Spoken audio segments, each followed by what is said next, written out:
Hey there. Well.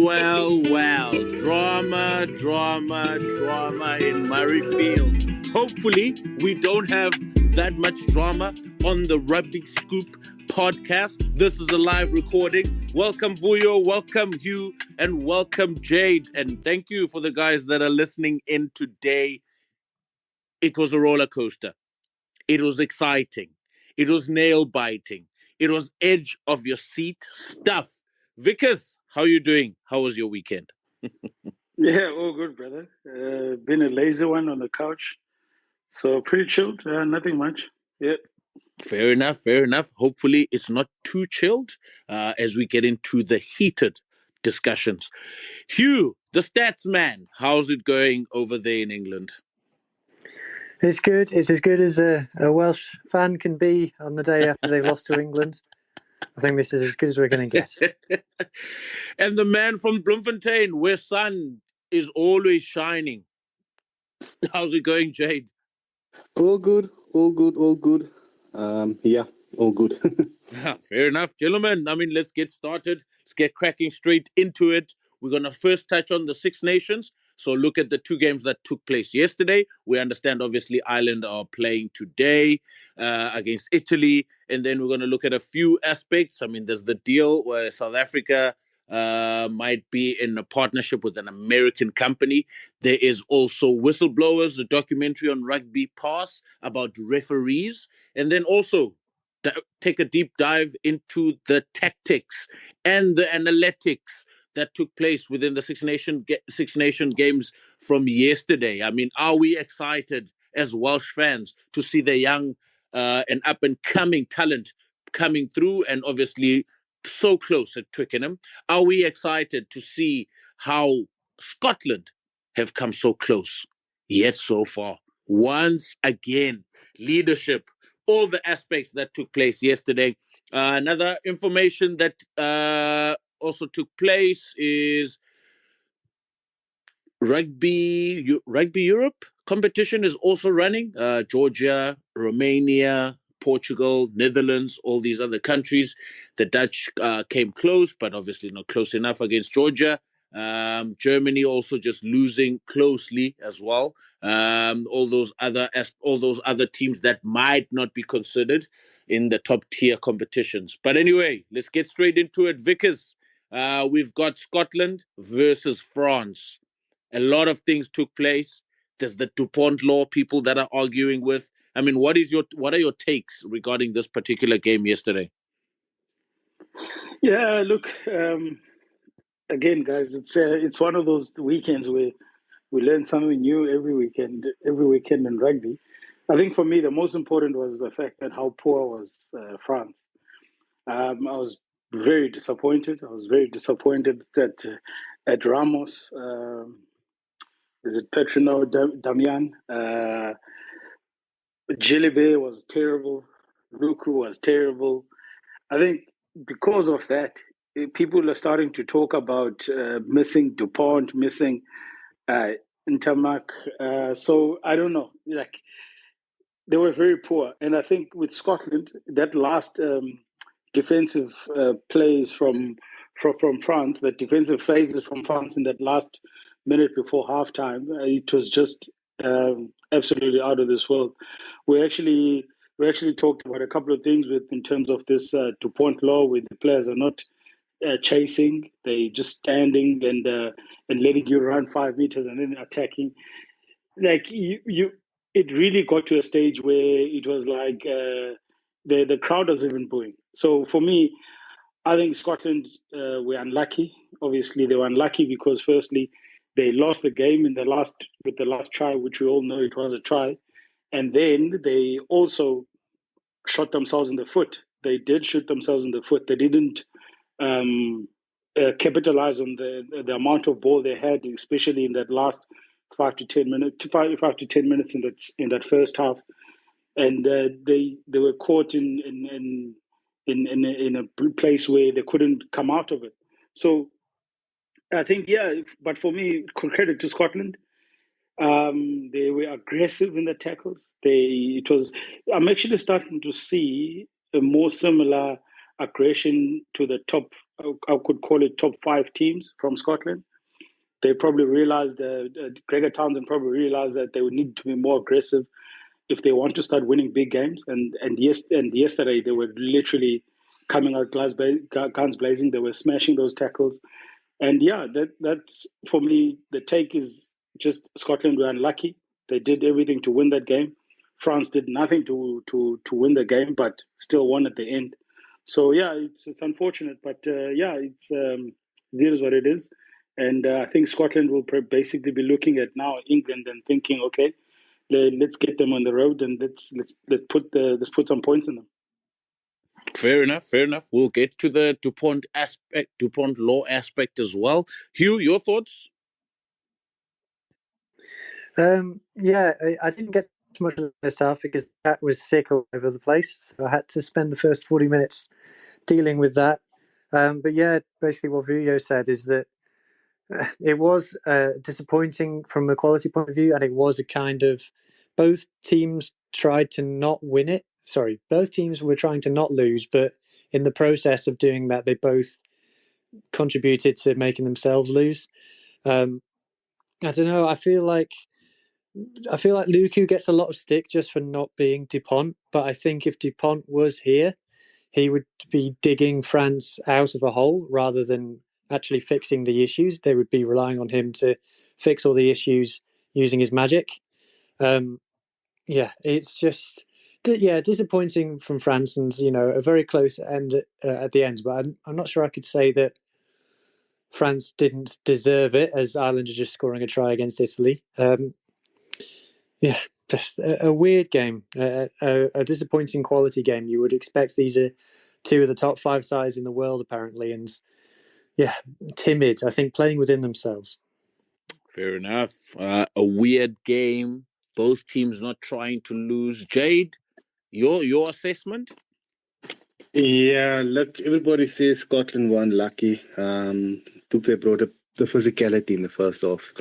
And I think they threw the game away. And it's not the first time I've seen Scotland throw a game away against a top 4 team. We've seen it against New Zealand in the past, and we've seen it, a few times against France and Ireland. I know before this tournament, there was always that Scotland knew they had what it takes to beat France. I mean, they've beat them, I think, 1 or 2 times in the last few years or so they knew they could beat them.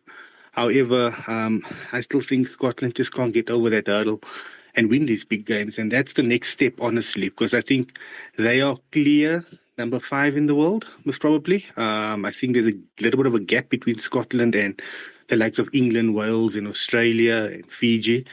But Scotland their next target is to break into the top 4, start getting those scalps against the top 4, but they keep on falling short. And I'm not going to touch too much on the end of it. I know we'll get there. I think that there's a few guys in the Scotland team that put up their hand. I mean, I think Rowe, the winger, he had a good game. Dempsey had a good game. Scotland's lineout was okay, was near perfect until they lost the one steal, and then it went a little bit pear-shaped. And as for France, I think Gautier needs to start to look at, the likes of Ramos, Fico, maybe bringing in a few players there to change, the dynamics in the backline, especially without Ntamak. Another playmaker short. Maybe they need another runner somewhere. I think Fico has been a little bit subpar. The start of the Six Nations, he hasn't really been to the standard that he set for himself. Dante hasn't been himself since we know the Dante we saw at the World Cup. He's been really mere shadow himself. So I think Gautier can have a look and maybe, shuffle his pack a little bit there and, checking out there. Impressive yesterday, and I know we also would have seen this. How old did it feel that you saw Henry Tuolangi's son coming on and Olivier Roma's son coming on for France? So we felt kind of old there, and actually Roma made a difference when he came on because France's lineout was actually nowhere until he came on and they started winning ball and they started getting, lineout ball again. I mean, they've been struggling in their lineouts. So, at the end of the day, Scotland did well. They should have won. They didn't win. But how many times have we said this of Scotland? They just fall short against the top 4 team. They throw the game away. Throwing the game away. Fair enough, Jade. Vuyo mentioned it in his assessment as well, before obviously everyone got to chime in. There's an element that's also making trends currently. It all started a bit, 2022, end of 2022, and also got a trend into the beginning of 2023, where, yeah, the pundits in Europe are calling it the DuPont law. But anyway, it's not a law in the law book, but it's something that the referees or the World Rugby kind of gave it leniency in order for it to be implemented. So almost like a law variation to some degree. So it's not a distinctive law yet, but more part of the law variation that have come into the game, like your break foot, for example, maybe no more huddles before a line out, etc. All these other elements that were included into the variations and 50-22s, etc., etc. But nonetheless, we saw it last week prominently. We saw it last night, especially between France and Scotland, where players were literally almost at a standstill during that 80-minute period. And where you kick and your forwards can just camp on the halfway line or the 10-meter, and until the players that are receiving the ball runs 5 meters, only then the defensive lines can come up. Whether you're in front of the kicker or you're behind the kicker, it really doesn't matter. Previously, if you were in front of the kicker in a situation like that, you would get penalized. But now you can stand and sit and wait. Hence, the likes of Rassie Erasmus and the Springboks came up with the scrum call inside the 22, because the French players were just camping in halfway and just enjoying the ball going over their heads and not doing any work. But nonetheless, because you as a coach now, having seen this live or having seen this yesterday and the week before, I mean, what are your thoughts? What are teams planning now regarding this element? I mean, are we trying to save up energy for the forwards? Are we trying to gain real estate with the kicks? What are we trying to achieve? Because at this point, it doesn't seem to have any positivity, because the crowd was booing, as also Jade said. What are we trying to achieve? And then Hugh and Jade, you can also think about your answers in this regard. Look, I think from a coaching perspective, what coaches have realized is there's so many loopholes within the law book itself. So the only thing the coaches are doing at the moment is trying to have that. They're trying to get the gray area within the law. And if you remember, Italy playing against England, and there was a big hoo when Italy were not basically competing in the breakdown, which they were coming up, which meant there was no offside line, and World Rugby had to change it and make it into if there's a player over the ball, then that becomes an offside line. So it's something similar. It's something very similar, where they've taken this also from the sevens, because in the sevens we used to do that. We used to go no ruck, no person in the ruck, and we would come up, and the attack wouldn't be able to attack. But now, since they've created that, they've made it very so it's very difficult now. If there's a player over the ball, that means that there's a ruck. It's not a ruck, but it has an offside line. So this kicking with the DuPont law is exactly the same. In sevens, when you get a penalty against you, if the player takes a quick tap and he runs 5 meters, you're allowed to tackle him because he's ran 5 meters. So it's exactly the same in terms of now. That's what they've used. They've taken that from the sevens and they're using the same with this kicking laws. So we're gonna see that it's probably gonna come down to, if there is a kick, there's gonna be the onside player has to put the rest of the team onside. We're gonna see that change, but obviously when, we don't know. And it's one of those things as coaches. That's what we try to do, and this started way back with even Rassie, how we started driving mauls in sevens because no one could understand how to stop a maul in sevens, but they started it. So as coaches, we always think of ways on how we can make our teams in a better position and put our teams in a better scope. And if you notice, even with the try just before France intercepted, Duan Duan van der Merwe intercepted on his line. He made the tackle, he got up, but then Luku came in and passed it from the base. I don't think there was a player over the ball, so which meant there was no offside line. And he's more than welcome and allowed to do that. So those are the kind of small things within the laws that are a glitch that needs to be sorted. And for as long as you're in coaching, you're always looking for those loopholes. And this is where we are now. And until the fraternity, the World Rugby Fraternity refereeing understand that coaches are always trying to look for loopholes, then they could make their referees' jobs easier by covering everything instead of just covering the one part of the game. Cool. All right, Hugh.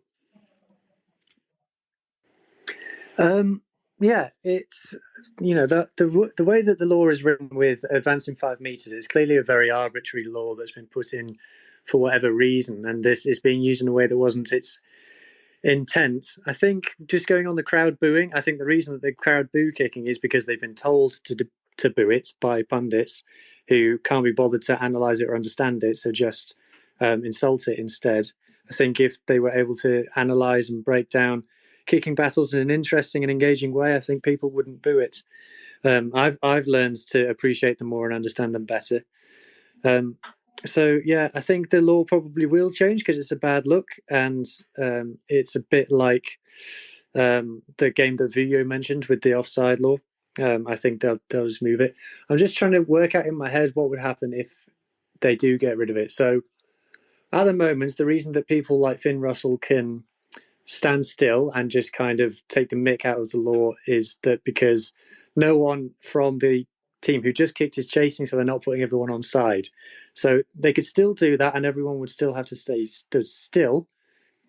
So Finn Russell could still theoretically just stand there and do nothing if the team doesn't chase. But then if they don't chase, he could counterattack, and then the vast majority of the team in front of him is offside. So I guess it does encourage counterattacking if you get rid of this law, I suppose, unless anyone can think of something that I've not thought of just there. Yeah, fair enough. Agree with the counter-attacking element because a lot of teams would usually want to run from that area, but because there's so much traffic between the two tens, it's difficult now to adjust your counter-attack platform because as soon as you step 5 meters, those guys can advance now and stop any potential counter-attack options that you might have. Jade? Yeah, and I think also the whole DuPont law and everything that is happening on the field. So the reason why teams do it is, okay, the law is there to be played. Like you said, I mean, coaches will look at the loophole. It's the same like with the caterpillar rule as well. But I mean, there's also the introduction of the 50-22 started this as well, you know, because you're always seeing guys covering angles for the 50-22 and staying back, you know, not giving away that 50-22. So that's also played a part in this, why you don't get the, like in the past we had a massive kick chase from kicks in the 22 where guys would roam back and, you know, you'd always get your fly off and your fullback and your one winger just roaming back and staying there. So yeah, but it is something that should change. It will change. I'm positive it will change. I don't see it being long. But the problem that I do have with it is whenever we have a loophole in rugby, there's so much negativity towards it that we forget about the positivity of a game. I think yesterday the booing also came like you said it, the booing came from, you know, the negative pundits and everything. I'm not for it, but I mean, it's not Rassi's fault, or it's not Gautier's fault, or it's not Townsend's fault that his players is doing it, because the loophole is there. They're going to play it. And once we discover and we fill this loophole, they'll just, there'll be something else we'll be talking and booing, because there'll always be a loophole that coaches will, you know, look at and they'll look to take advantage of on the field. Sure, Ficus. No, I want to ask the pendant, the listeners, in terms of, don't you guys think the 50-22 was sort of invented to have less contestables on the field, because less contestables means less collisions in the air, and also with the 50-22, it just wants you, obviously the kicking team, to almost go for that, almost like that move, that chess move. Can you get it there? So something like that. So don't you guys think that it was invented so that we get less contestables on the field? I think that the 50-22 was brought in at the same time as the new goal line dropout laws, where if you ground the ball, so if a kick goes long and it's grounded in your own in-goal area, it's a 22 dropout, and then it was a goal line dropout instead. I think that the idea behind that was to force the defending team to have more players drop down into the backfield and therefore create more space in the main defensive line. But for whatever reason, that just hasn't sort of happened. 50-22 I'd like to keep. For me, the rewarding of bad kicks with a goal line dropout hasn't really worked. And I'm not sure that I would continue with that. Similarly, I wouldn't continue with the law to have a held up try be a goal line dropout as well, because I think that favours the defensive team. It was brought in again to encourage teams to go wide rather than to do pick and goes, but it simply hasn't worked. So I would get rid of that as well. Yeah, just to add to you there, the 50-22 law came in from rugby league, basically. So it's a law they brought in from that side where, like you said, they tried to get less, guys out in the backline on defense so that the ball, can be spread out to the wing. That was the plan. But also at the time when they did implement the rule, we saw that tactical kicking, whether it's chip kicks, whether it's crossfield kicks, whether it's up and unders, it took over. We had a lot of fly-offs and scrum-offs doing a lot of tactical kicking on the field, So I think it also happened like that where people looked at the loophole and, the kicking game also picked up in world rugby. Because, every team has about 2 or 3 tactical kickers in their team where they can play a cross kick, they can play a chip or grab us through. It's not just hands like maybe the IRB thought it would be, just hands in the backline. But yeah, unfortunately, the tactical kicking game did also pick up when the 50-22 law was implemented. Yeah, fair enough. Speaking of the tactical element, Scotland were leading the game by 6 points. And they resorted to the element of kicking the ball away, but not kicking it out, kicking the balls directly to Ramos, for example. And hence I was asking the question earlier. There is a kicking battle in rugby, right? Because everybody wants real estate or wants to play their game inside opposition half. But if we're not kicking the ball out and we're kicking it directly to the fullback, what is the end game? Because at the same time, there was 25 minutes left and Scotland stopped playing rugby versus what they did in the first half, and look at what they did in the second half. They stopped playing rugby. They decided to kick a lot. And they were hoping for elements of, I don't know, something to spark the game for some reason or someone to break through the game. And it happened. And it took them close to the French 22, close to the try line. And obviously, eventually, pick and goes. And obviously, the try was not awarded. But they waited for so long in terms of trying to exert more pressure, trying to put France under more pressure, trying to protect a 6-point lead. I mean, Vickers, on the field, when the score is like that and there's 25 minutes left, what is the message that you give to players, to your team in a situation like that? You can see that they're kicking there's a ping pong battle, but we're not getting anywhere. We're not getting any points. We're not playing the rugby in the opposition half, and everything seems to be happening in our own half. What's the message that you send to the players in situations like that? Because there's also an element of game management that's required. There's also an element of ball protection or keeping possession to try and, I don't know, put France under more pressure to also protect that lead. But you can't protect it if you don't put the pressure on. Or are you putting pressure on by kicking the ball? Look, it's different tactics. I think as coaches, you probably go into halftime leading with some points, and you're thinking, look, these guys are going to start wanting to chase the game, so let's not play in our half. Let's play in their half. So in that sense, the tactical kicking comes into the games. They want to play in their half, make the mistakes, but then for that usually, okay, if I would say on my side, it would usually be for the first 10 minutes. And if the team that I'm playing against is not responding to my kind of thinking, then I have to change tactics. Then you have to start bringing back the pressure. I always talk about players, how on attack you have to make the defense make decisions. So if the defense makes decisions, then someone in that defensive line is going to make the wrong decision, and that's where you're going to benefit as an attacking team. So if this ping pong is going, and no one is coming up with something different within the first 20 minutes of the second half, then surely you as a coaching team must change your tactics. You must go back to what you were doing first half, which was working, because clearly these guys are not trying to win the game. And exactly what you said is that both teams feel like they don't want to lose, and that's what happened. That's what we saw towards within that the kicking, the tactical kicking. So it's you have to change it as a coach. You have to look at what was working in the first half. Have these guys stopped what was working in the first half? They haven't stopped what was working in the first half. So what else can we go back to it? There's no. You can always change your game plan within a game. So it was very disappointing to see that they stuck with their minds and trying to force France to play with more ball, because they were very aggressive in their tackles. But France didn't want to play with more ball.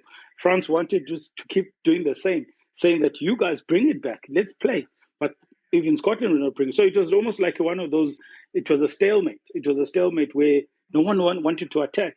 And I feel like that's where the coaches are letting the players down, in that sense, where sometimes you have to go. We usually say high risk, high rewards, and that's where we missed the point in that game. Everyone was playing with low risk. No one wanted to take the high risk. Yes, you're going to lose games sometimes, but you might win a special game. You might win a special test because you do that. Oh, high risk, high reward. Hugh, where do you think Scotland let this one slip? Well, firstly, quick to say that Garbisi is having an absolute howler here against Ireland. Where do I think they let it slip? Yeah, they just took their foot off the gas. That's it. I don't think there's anything that I can add that the guys haven't already covered. I think they just lacked the killer instinct, honestly. I don't think I can add any more detail to it than that, because I can't say that France were particularly spectacular in any way. And with Aldridge going off, they were yet another star player down. Yeah, it's just a bit of a damp squib of a game, to be honest. Jade, there's a man in England living a charmed life. Again, scraping through the English, scraped through the Welsh. Bothwick, another W. He's 0-2 this season. Everyone keeps praising the defensive pattern that has been introduced by Felix Jones. What are your thoughts from last night's game? Just the overall picture that you have about England versus Wales. So we're just going to escape that elephant in the room regarding the France and Scotland game. But okay, let's move on to England and Wales. It's fine. Yeah, guys, I looked at it. I watched the game yesterday. It wasn't a pretty game, really. I think England did what England does best. Wales are still a learning. They're taking the learnings as they're moving forward. I wouldn't be too disheartened by losing against England yesterday if I was Gatland, because there was a few positives that, like we said, it's a young Welsh team. They should have also won the game as well, but England came hard back and they came in. I think a guy like Ben Earls yesterday, he was brilliant for England at number 8. I think Itoji and the other lock was very busy. At scrum time, once Genge and Cole came on, Wales struggled at scrum time. They struggled at line-out time in the second half when their lock went off. So England, gave England a foothold in the game, and they took advantage and they snuck through. In terms of the defensive patterns, yeah, we can say, okay, there is improvement, but I mean, George North and Tommy Raphael, broke through their defensive line a few times yesterday. With inside balls or little tip-ons, it really worked against that rush defense. So it's not all there yet for England. I think a team like Ireland would expose them, or Scotland would expose them even more, because they'll be more clinical. I think it was in the 70th minutes or so when the fullback broke through, and then Dyer didn't catch the ball in the 22. It was clearly a poor pass. If the ball had gone inside earlier, Wales could have wrapped up the game. But yeah, I think England, they scrapped through. They won the game. They did what England did what they do best. Wasn't the most entertaining game of rugby. I think the charge down from Dyer was one of the entertaining moments in that game, actually.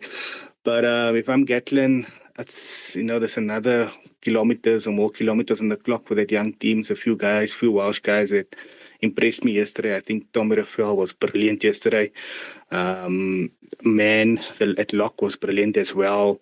But they need to sort out their lineouts. You can't be giving, turnover at lineout, especially in the last 5 minutes in the game. If you have a ball in their 22 or in their half, in your opponent's half, you have to make sure you win your lineout and, put pressure on there. But yeah, England did what England does. They were scrappy, boring.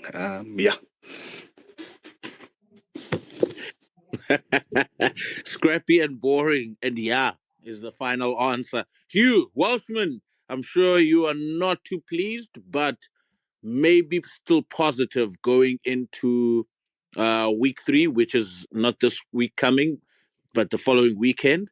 But I mean, the youngsters are showing up every weekend. Yeah, definitely. I'm definitely taking the positives. We are far closer to our rivals in the Six Nations than we should be. There's players in this Welsh team that are in their first ever season of professional rugby, like Cam Winnett and Alex Mann, and they're going to Twickenham and putting on performances like this.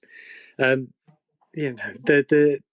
narrative of England being in a rebuild, I think, is quite false, because some of the newer players they brought in now are only in there as injury cover.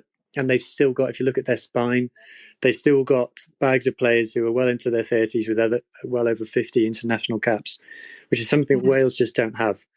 I think it was better, obviously, than against the Scotland game, and particularly in the first half. It's interesting that Wales started mostly the team that finished the game against Scotland. And I think for the first 50 minutes, we were comfortably the better team. And then those players started going off. And the team that started against Scotland came on, and we started going downhill a bit from there at the line out as well, like Jade said. So I think that was a bit of a shame. It feels like one that got away. But if you look at it, we had Johan Lloyd at 10, and he's not a 10. So he plays for the Scarlets, which is my team. I've watched every game that he's played this season. He is very much a fullback playing in the 10 jersey, a bit like when Damien Willemse was playing 10 for the Springboks, but he can play there, but it's not his best position by any means. His decision making just for me isn't that of a 10. And he is trying to learn it on the job, and at the moment he's not there. So like I said, we were definitely the better team, and I think if we'd have had someone like Dan Biggar was, instead of doing punditry, was on the pitch, I think we probably would have won with having that experienced guy to guide us around the pitch. Unfortunately, we don't have that at the moment. So yeah, I think definitely taking the positives. Like I said, England should be a lot better than they are, and I maintain that, and I will die on that hill.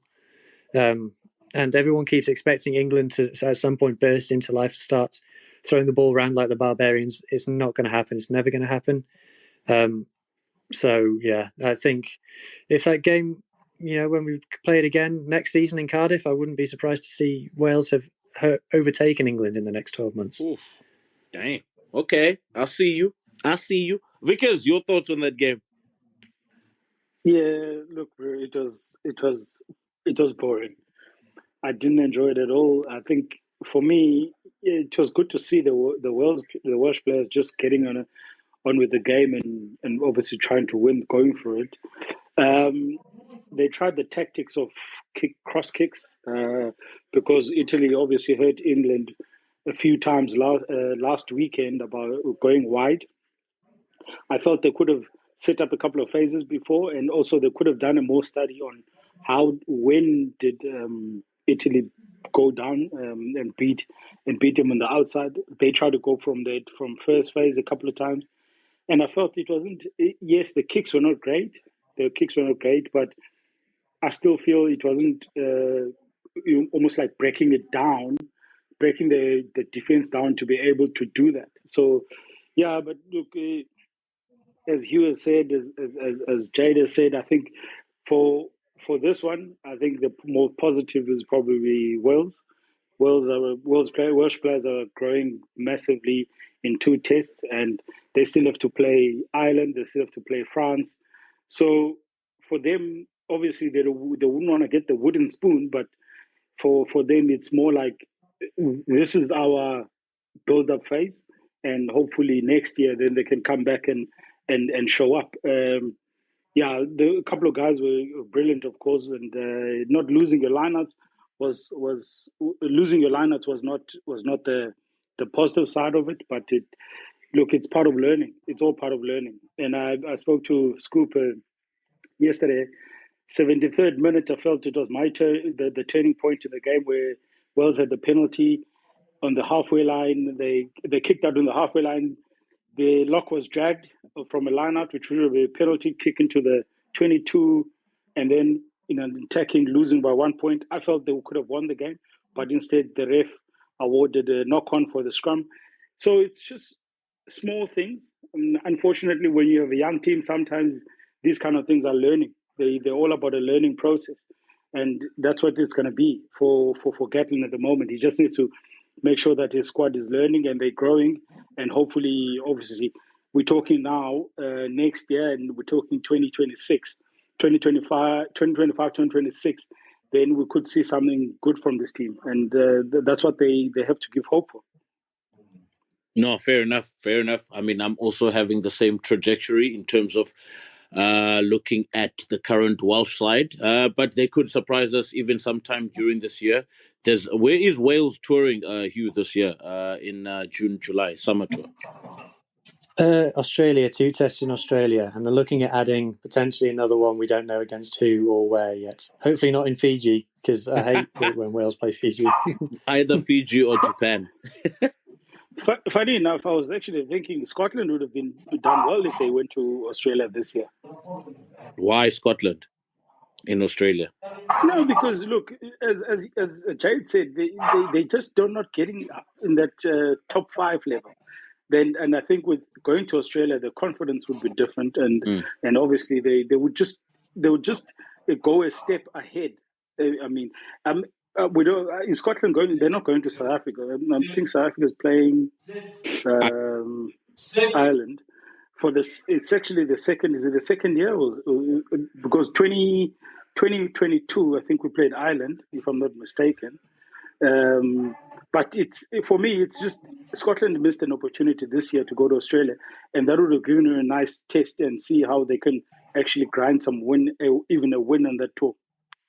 Fair enough. Speaking of these tours, gentlemen, looking at the current situation, how France are performing, and looking at one of their laws, obviously not the DuPont law this time, but looking at one of their laws where all their top quality players do not tour outside of France, and they don't get tested in the Southern Hemisphere, for example, or they haven't been tested in the previous cycle. And I don't know what their plans are for this cycle, but looking at their current state at the moment without DuPont, and looking at why or somehow do not want to send their star quality players or their top quality French top 14 players outside of Europe, for example. No South Africa, no New Zealand, no Australia. The last time they toured Australia, they got beaten 2-1 by Australia, obviously sending a B team not a B team per se, but half-baked team to Australia. But looking at those things, Jade, how important is it this time around? If France are really serious about winning a World Cup, how important is it that they come and tour a South Africa in the Highveld? They go and tour Australia, in Sydney, in Perth, 40 degrees, 45-degree weather, tour New Zealand to kind of build up their confidence, to kind of build up some experience in the South. Because, I mean, if you look at all the Southern Hemisphere teams, we all play in Europe every single year. So for us to adapt to European conditions, European weather, European crowds, it becomes second nature for the Southern Hemisphere teams. Hence, Southern Hemisphere teams, I think, adapt well to those pressure moments at World Cup, be it in the Northern Hemisphere or the Southern Hemisphere. I mean, the only time Southern Hemisphere hasn't won a World Cup was when it was held in Australia. So touch wood, it doesn't happen in 2027. But looking at those dynamics, I mean, what does France need to do? Because they've got the quality, they've got the players, they've got the coaching staff. Now it's a matter of putting that into a display and putting those efforts into winning rugby in the Southern Hemisphere. Now, Scoop, they need to do Australia at least. They need to get the likes of Ntamak and, DuPont and those guys into Australia at least before the World Cup, or, New Zealand or so, and just experiencing it too. But I have this opinion, maybe I'm wrong, but I just think that the top 14 itself and the French Rugby Union is very selfish in terms of their game overall. I think they prioritize that league. The league creates a lot of revenue and there's a lot of superstars playing in that league. But I mean, we've seen also during the World Cup and we've seen during Six Nations, everything. That league goes on. It's business as usual, and the amount of games they played and how the Pacific Island teams, especially Fiji, how they struggle to get a team for inbound tour, to them, or fixtures in June or July, because a lot of their stars are still playing in France and are not released. I mean, the last time. What happened there? What was that? I don't know. Maybe there was a top 14 trying to jinx the conversation. But yeah, I think also if we look at it and like I said, because remember when Fiji played New Zealand for their 2 tests in 2021? I mean, we didn't see Radradra, we didn't see Toisawa, all of those top Fijian guys. And I hope for the test that they play against New Zealand in USA, I hope those guys are released at least. So for me, France needs to get a tour. They need to get DuPont and all of those guys on tour. It's character building, and it's like we in South Africa and in New Zealand as well. The end of the year tour is it's a big thing for us because we see it as time to blood youngsters, to get youngsters to feel, a part of the jersey and the tradition, and, to get into the camp and, for guys to learn from DuPont on tour, to learn from Ntamak or Aldred, for the youngsters to look up to them, just to get that feel on tour. I don't think those youngsters actually get it. I don't think when they go on tour, it's a mix and match team from France. But yeah, maybe it's something they need to look at. But I think it's beneficial to get, a strong team going on tour end of the year from South Africa and New Zealand, because you pick up and you learn so much character from those guys, especially towards the end when your squad is stretched and when you're putting in a guy that's maybe third or fourth choice and, he puts his hand up and he makes a name for himself. Those are the moments that you get from end of year tours. Thank you. Yeah. Yeah, just exactly what Jade said there about the top 14. The top 14 runs from August to June. And the way that France pick their team, in order to get round to the cohesion challenge of having so many teams to choose from, they pick mostly from 3 or 4. I think 10 of the starting 15 at the weekend were either Toulouse or Bordeaux players. So imagine that those two play the top 14 final. They then go on the piss for a week if they celebrate winning, and then they have to get on the plane the next day to go and play tests in Australia or wherever. I think that's the reason why they do so much rotation, is because the top players won't get a break simply if they don't do it like that. So, yeah, But that's basically why I think it is how it is. Fair. Vickers, your thoughts regarding this particular topic, and then we move on to the blowers, the whistleblowers. Look, I think France used to travel to South Africa. We used to have tests against France, but obviously coming back 3-0 doesn't help the confidence of the coaching staff. But for the coaching staff, it could be like a learning process. It could be they could see it as a learning process, and also taking their top players to Bloemfontein, taking their top players to Pretoria. That's because they can play in Cape Town. Yes, they can play in Durban. It should be fine. But when you go to Pretoria, when you go to Bloemfontein, when you're in Ellis Park, or even Bombela, that's where it gets tough. And that, as Jade said, it's character building. That's what you need. And we've seen this. We beat New Zealand in Bombela, but then we lost in Ellis Park. So they had to literally change their mindset within a week. And that's why those tours are so important. So for them, they're missing on opportunities. Yes, if you're going to go to Fiji, you don't face a lot of teams that play like Fiji. I can understand that. That is not that would be more beneficial for Fijians than beneficial for the European teams. But if you look at how they can then go to New Zealand, Australia, South Africa, that's totally different. So it's unfortunate that they don't look at it like that, but I wish they did, because it would definitely benefit, like we say, that character building. Because remember, rugby players are young men who have their own opinions, who have their own ideas. And the more they face challenges, the better they grow, and the better they become rugby players on the rugby field, because you face challenges on the field. Yeah, fair enough. I think Hugh wants to jump in as well. Yeah, just saying that on current trajectory, we'll see how long it is before playing Fiji isn't what you have to do, because Fiji could overtake Australia and become a harder place to tour than Australia. Yeah, fair enough. Anyway, gentlemen, moving on. I mean, Rugby Pass had a documentary on whistleblowers. I think the aim of this documentary was to just maybe take the fans into some insight of refereeing, what goes on, what referee process look like, how referees also are human. As much as maybe people think referees just wake up and grab a whistle and go and referee a game. They do work out, they do go to gym, they do keep up with processes and trends within games. I mean, I just wanted to check from you guys. I mean, what were your key takeaways, and what else would you like to know from a refereeing perspective? We'll start off with you, Jade.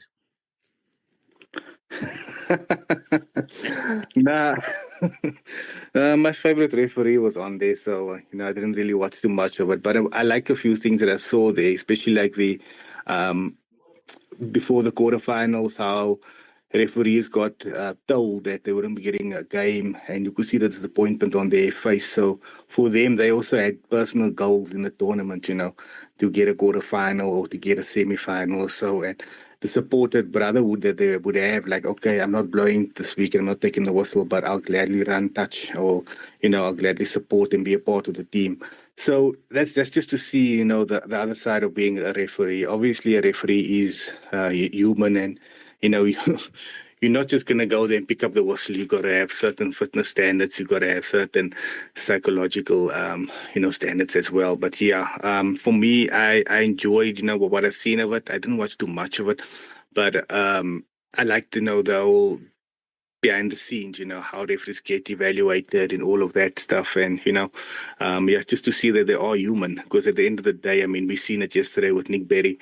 We're very quick, and myself as well, very quick to, to blast a referee or so. But I mean, they're also human beings at the end of the day. And I mean, the C's also, they are bound to make a mistake, although there is also, you can't blame them for interpreting the law that is written as well. Sometimes they're just interpreting the law. Fair, is that it? Kidding. Then Hugh, your thoughts? I haven't actually watched it yet. Planning on watching it tonight. I've got some time tonight, so I'll probably do it then. But I want to hear your view, Scoop, because I know that you're involved in referees. So I want to know what parts of this you found the most relatable. Okay, I'll ask Vuyo. Actually, let me not ask Vuyo a question. Let me answer the question directly. Just being involved so basically, when I gave you guys my background with regards to coaching, having played, and then taking up a whistle, I think that has helped. That helped me in a general understanding of the game. That helped me in being fast tracked as well when I was back in South Africa, to to get a lot of game time, to get a lot of challenging games. Because then, if you're not getting a lot of challenging games, I don't think there's a lot of development within that aspect. So that helped me in terms of developing quicker, understanding the game quicker, and some of the analysis work that I've done for some rugby clubs as well, and teams and provincial teams also helped me. I also worked for Rugby Analysis. There's a company in South Africa that does analysis for that used to do analysis for Super Rugby. So that also helps because you get to understand certain detail in certain aspects: contact area, scrums, line out detail, ball in contact, tackle contact detail, etc. But obviously, you're not going to get those 100%, but you strive to get those details 100%. For example, if I speak up but for myself, I try and be as best as I can be for a whole 80 minutes. With that comes with a lot of pressure, obviously, but you try and remain calm throughout those processes. My takeaway from the whole documentary, I thought it was pretty good. I mean, just for fans to understand referees. I mean, like I said before I started this particular topic, was the referees are human, etc. But I mean, just for fans, a lot of fans probably thought that guys just pick up a whistle and go to games. But you do a lot of background work. You analyze both teams. You look for trends within the two teams. You look for things that could potentially creep into your game. So you try and nullify those things by having a pre-match.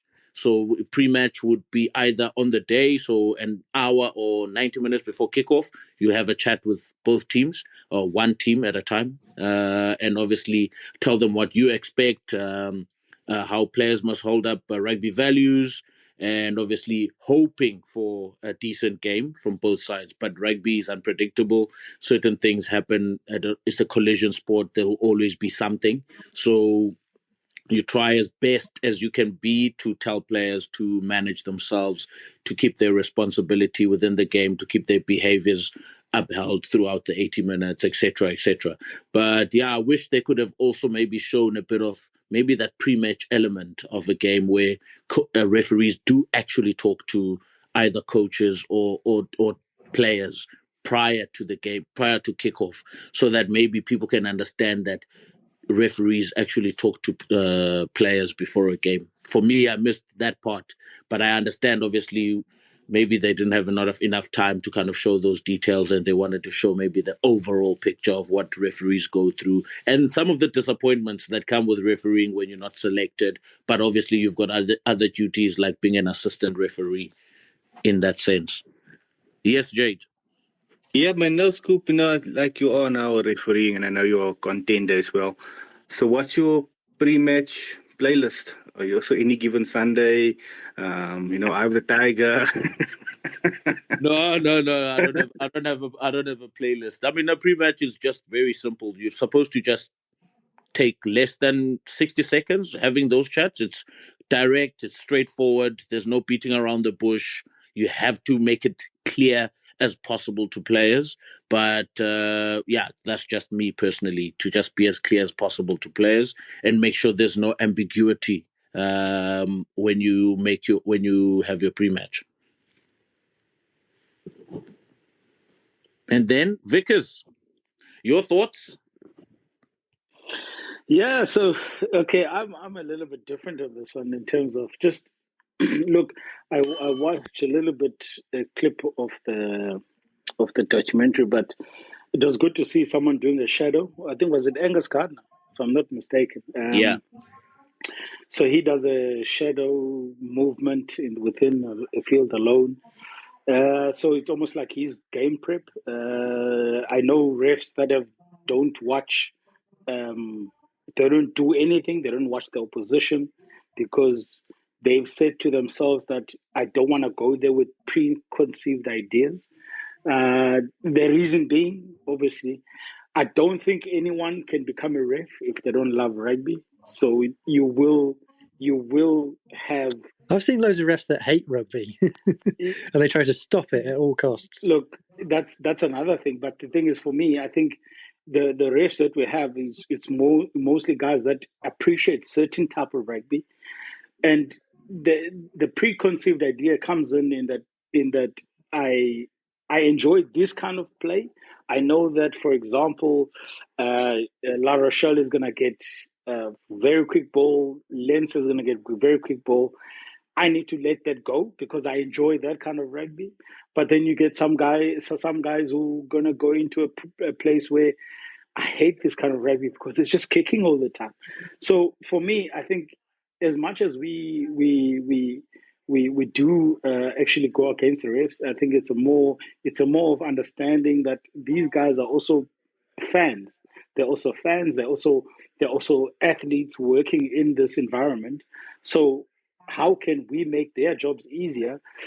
We spoke about it with the scoop last night. We said, look, at the end of the day, I think if we can start to have academies, ref academies, where they're starting at a very young age, not after they retire. Look, even Rudy Page now, he was in the running touch this weekend. So we'll see Rudy Page coming up in the next 3 or 4 years and become a ref. We know Rudy Page is a Springbok. So those kind of things, we need to start them at a young age where they can have this kind of situations where they learn the laws at the young age and they start coaching. We even spoke about coaching, even coach a club team, even coach a schools team, so that they get to understand what do the coaches want to see. And also for them now, being a ref, what do they need to be looking at so that they can make their jobs easier? It's a tough job to have. And unfortunately, we don't have enough refs to say that, no, when this one is having a bad game, throw him away, let's get another one. No, we can't do that. We have to also look at it and be realistic and say, look, these guys also get nervous. These guys also get hyped up about a game. And if I'm gonna see an insane offload from Radrandra, I'm gonna get excited.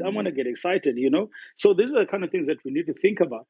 And will that influence the way that I'm refereeing a game? Hopefully not.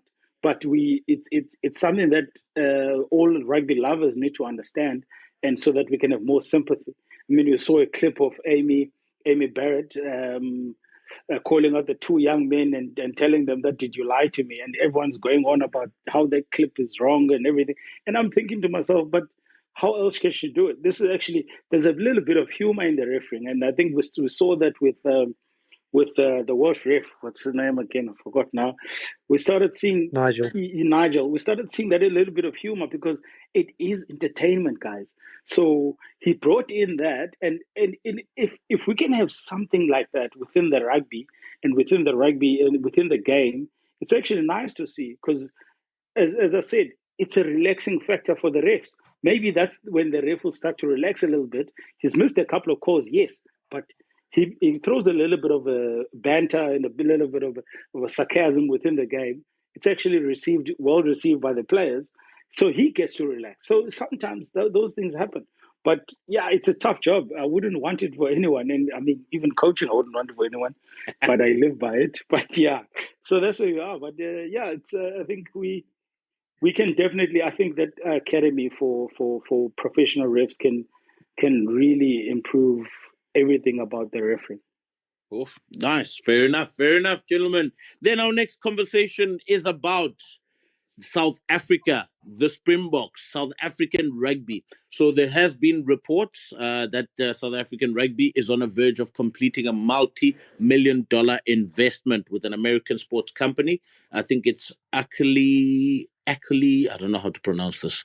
Ackley partners, yeah. But I think according to the reports in the US media, Sportico, so Ackley will be investing about $75 million, which is around about 1.2 or 4 billion.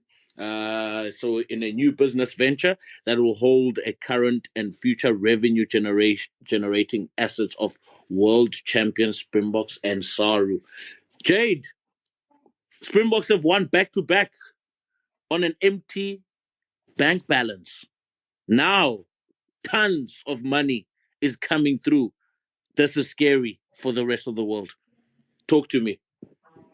Yeah, so the deal is similar to what Silver Lake done in New Zealand. I think they bought 25% there. I think it was about what?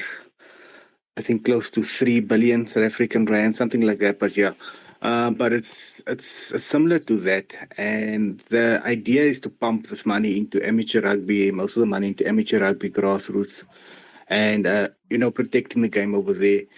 So for me, I want to see how South Africa is going to use this money. I have my own idea of how I would like them to use the money. I mean, grassroots and amateur levels are struggling in South Africa. And that's not just for the club game, and that's at facilities, in the rural areas, getting rugby at primary school level, at high school levels, getting a few facilities up that, clubs and schools can use, revamping facilities. I mean, it's sad that in South Africa we have facilities and clubs, I mean, that's over 100 years old, that is, hanging on and clutching at straws before they're closing down. It's sad. So we need to really look at stuff like that, pumping the money into there. Also, how are we going to do it? Are we going to give it to every club and tell each club, okay, yeah, you need to function over 200,000 rand for et cetera, et cetera, et cetera? Or are you going to really looking at the club guys trying to work and maybe getting them a few scholarships here or there, to study something, or, because if you're looking at it, if you're going to pump it into amateur rugby, I mean, South Africa has over 10,000 rugby players playing club rugby, easily over 10,000. And then there's the women's game as well. It's going to be interesting to see how Mark Alexander and co uses this money. What is their plan? And until then, we can only really make a comment. But what I really would like to see is that they use this money at club level, because I mean, the guys, professional guys, they're getting their bucks. I mean, they will get the TV rights. They will be paid out in a few years. I think end of this year they'll get TV rights from the URC and more rights, more money in their bank account. So I think we can really look at a grassroots, getting our structures right again, getting getting the traditional clubs and stuff, getting fields and infrastructure that our kids can go and enjoy the game again, and our kids can go and play rugby. Because at the moment, in certain areas of South Africa, there's nothing. There's absolutely nothing. There's no infrastructure. There's nothing. So I think we really need to look at that, and we can pump the money into that way. I mean, it's going to benefit South African rugby. Hugh, you have your own version, your own thoughts regarding this amount of money being pumped in. Are you now scared as a Welshman that South Africa could be or will be even more dangerous on the rugby field with so much money? I'm not scared as a Welshman, because South Africa have been better than us for most of my life. So it doesn't really change much in that sense. I would be scared if I was New Zealand or someone like that, because, like I said, the one thing that the Boks haven't had so far is money, and yet they've managed to be back-to-back world champions regardless of that. You have to remember that $75 million, what you can buy for that in the UK, you can buy double that in South Africa. It's like $150 million, really, in terms of South African exchange rates. And that any union in the world would do anything for that amount of money. In Wales, that would change everything. I say that, the Blazers would probably pocket it and then leave all the rest of us as we are. But it's to think what, so long as South Africa have a clear plan of what they're going to do with the money and what infrastructure they're going to put in place, and it's not just going to be all spent on bringing in the star players back from Europe. It's okay to put some of the money towards that, but as long as that's not what it's all going to be spent for, and getting players back from Japan. And then I think it is scary. And if it's invested the right way, it could set South Africa to be almost unassailable for generations. Fair. Those are very, very, very valid points that you raised there, Hugh. Vickers, Hugh talks about bringing players from overseas. We saw in New Zealand that they also tried to bring players from rugby league as well with the funding that they had, or as New Zealand Rugby. But I mean, this amount of money, Jade mentioned a few aspects where we can actually utilize the money for. But from your perspective, I mean, you're a coach, you're also handling, there's also elements of finances that come into coaching sector, coaching in a club as well. I mean, from your overall perspective or overall view, I mean, how do you think we should utilize this money? Understanding that the club scene in South Africa is probably struggling a bit, understanding that retaining players at club level or retaining players at provincial level, for example, in Currie Cup, getting those players to stay in South Africa is very difficult because you're fighting against the pound, you're fighting against the euro. Now, this amount of money is coming through, or it's still reported, but chances are it's probably going to be signed and sealed and delivered very soon. But from your perspective, I mean, what are your thoughts about this particular topic? Yeah, I think for me, if it's going to happen, I think definitely would be starting with women's rugby, creating a schools program for women's rugby, creating a, a basically a good provincial level for women's rugby. I think if you look at that, that will definitely uplift more of our women's game because we expect them to perform, but we don't put a lot of funds towards it. So I think that's what I would start, and I wouldn't really be looking at bringing back the Springbok players because we've scrapped the law of 30 caps. We've scrapped that law, so we can bring anyone from anywhere. So if the player's leaving and to go play in France, that will ease up a little bit of money from within the SARU organization. So for me, I wouldn't look at that. I wouldn't look at bringing players back to South Africa, but I would look at definitely bringing women's rugby, and also I would definitely start having proper coaches in provinces, in our school system. Maybe as getting one guy to be in a province. We've got 9 provinces. We've got 14. So we've got 9 provinces. We've got 14 rugby unions.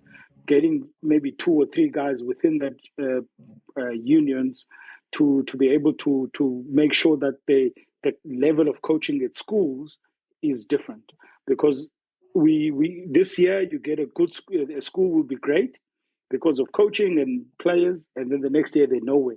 So I think that's where I would go. I would look at the upbringing, because we already have a good Craven Week system. We already have a good what you call it, Easter and the 10 days in September. We already have that in a good state. Our kids are playing everywhere in those years. So now the only thing that's left is what is happening between the provinces. When Hudson is playing Dale, when Dale is playing Selborne, what is happening within that? And it's exactly the same in Bloemfontein, exactly the same in Durban.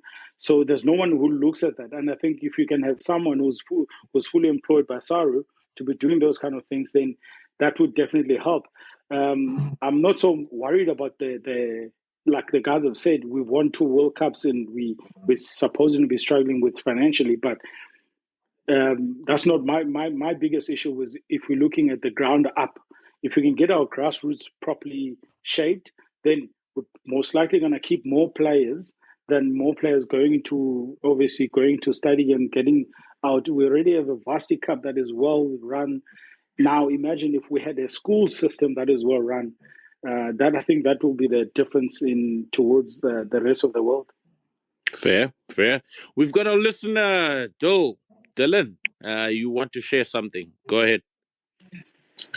Yes, Scoop. I just wanted to. You asked a good question there about how scary it would be, and Jade alluded to how the deal similar to what All Blacks did with Silver Lake, and you saying the All Blacks should be worried. I just want to add a caveat that it's there's a book by a well-known writer, a Scotsman that's now staying in New Zealand, Gregor Paul, called Black Gold, and it will be nice to understand what are the conditions of, because normally with a big money deal like that, there's a lot of conditions set that normally affects high performance. So the trend is normally with a lot more commercial aspects, then your performance goes down, because there's a lot of commitments and responsibilities with regards to how much games you're playing, where you're playing it, things like that.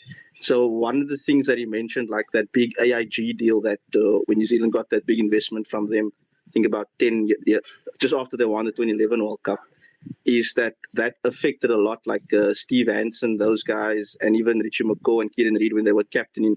It was heavy impacting like the way they prepare weekly and their performance and stuff, because of all the commitments they had to make, and they had all these executives that used to come and want to attend the practice games, and it was also how to protect their IP, because these guys that give you all that money, they want to have all that time and insight into what you do into high performance and being successful. So it could also have that sort of adverse effect. So it will be nice to know the aspects of all the conditions of that deal and the money, and also what it's going to be used for. So I just wanted to point out that. 100%. I think, that makes a lot of sense as well in terms of what these deals the terms that these deals come with, and obviously how much of an impact does it have on the current group of players and the core players, and obviously the coaching staff, and how you go about your normal routines, inverted commas, or bunny ears if you prefer.